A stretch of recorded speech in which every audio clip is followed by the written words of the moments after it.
Il maltempo ha colpito anche il Veneziano, dove si sono registrate piogge intense in mattinata, qualche raffica di vento e in piazza San Marco è tornata l'acqua alta. Sedie e tavolini dei locali circostanti sono finiti in acqua. Un picco di 110 centimetri alle ore 13 che non ha reso necessaria l'attivazione del Mose, ma ha scatenato polemiche tra i commercianti della zona. Purtroppo le acque alte nel periodo estivo non sono più una rarità, ma stanno diventando un problema costante e grave.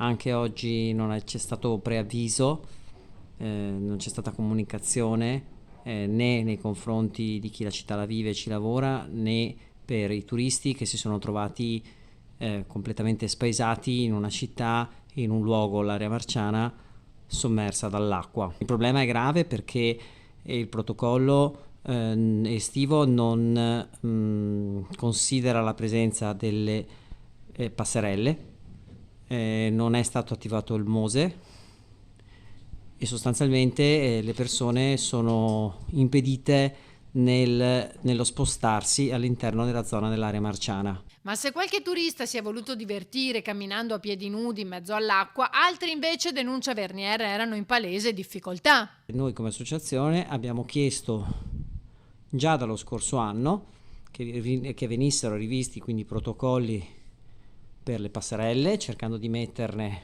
almeno nei punti nevralgici.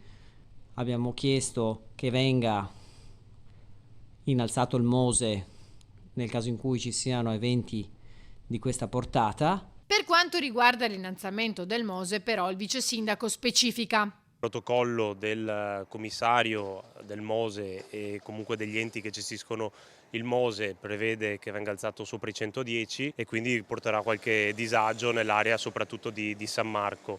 Le previsioni poi per i prossimi giorni comunque sono di maree sotto i 100 centimetri, quindi il disagio dovrebbe essere limitato.